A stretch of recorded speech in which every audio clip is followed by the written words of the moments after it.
My mother was actually raised on the Kennedy Ranch at Sabinal, Texas. Her daddy was a ranch foreman there. Raised with no running water and electricity. Grandparents moved into Sabinal, Texas in 1961, and until that time had no electricity or running water. Our granny cooked on a wood-burning stove and was an awesome cook. And the ranch there was beautiful, but it was just a real old shack, basically that they lived in. But they moved them. The Kennedys moved them to Sabinal in 61, I think. And my mother and her two siblings were raised on that ranch. And then, as I said, we moved into, when Mother married, then we were in Sabinal. My mother actually owned and ran a restaurant there for years, and we ranched on the side. And then several years later, my dad got the truck line and hauled cattle, sheep, and goats, and always ranched. We always had horses, always rodeoed.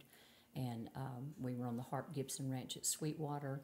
At Gothwaite, we just lived outside of town. Daddy just did the hauling, and he was an auctioneer. He auctioneered Lakey, Kerrville, Fredericksburg, Hyco, Llano. He auctioned, over a good bit of Texas. So we moved around a good bit. I actually have lived as a child at Sabinal, at Charlotte, Texas, at Lakey, Texas, Fredericksburg, Gothwaite, Sweetwater, and Cross Plains. So we did move around a lot. We moved here whenever I was in the 7th grade. I graduated from high school here, of course, and married Cliff 45 years ago. His dad and mother raised 5 children here, and we've raised our 4 children here. And the land has been in the Kirkham family since the early 40s. The tree house and the big oak tree in the front yard, Cliff and his siblings played on, and our children have played on that tree house.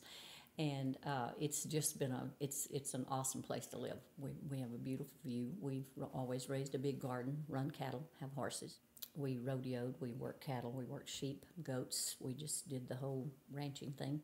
So when you've been through things like that, you can minister to people in a way that you can't, I can tell Briley here if something happens to her, I'm sorry, Briley, that happened to you.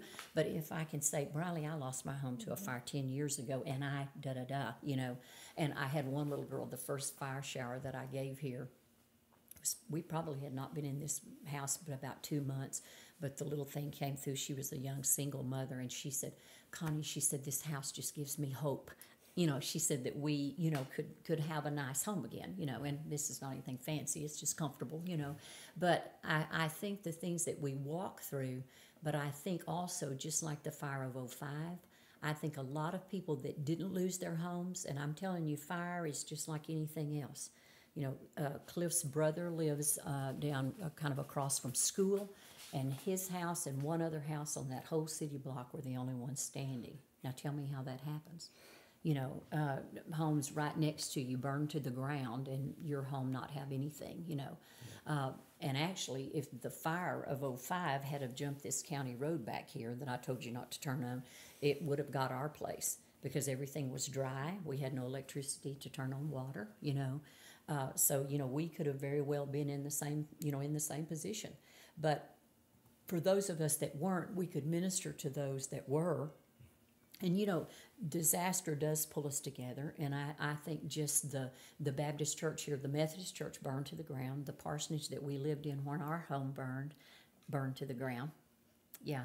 And the Methodist church here, they have a big family life center. They opened that up to the Red Cross. And other people, came there for meals. Like I said, we prepared meals and stuff. There were no denominational barriers. My only response was, well, you have mountains and you have valleys, but God takes you through it all, and He's not going to let us down. He didn't let us down then. He's not going to let us down now, So I think just having the faith of knowing that God's God and we belong to Him, we're His children. And I have friends in different things that happen, or talking about going hungry and doing this. I tell them, hey, Elijah was sitting under a tree moping, and God sent a raven to drop food out of the sky for him. If He did that for Elijah, He'll do it for you and I. I'm not going hungry. Scripture says, I've never seen the righteous forsaken nor my children begging for bread. May not have T-bone steak every meal, but I'm not going to go hungry, nor am I going to go naked. He clothes the lilies of the field, so, He's going to take care of me. So, we just kind of consider it a gift. I had one of the first showers that I gave in this old house after the fire, after we got moved back in here. I got a thank you note from the girl's mother, and she said, thank you for sharing the gift of your home.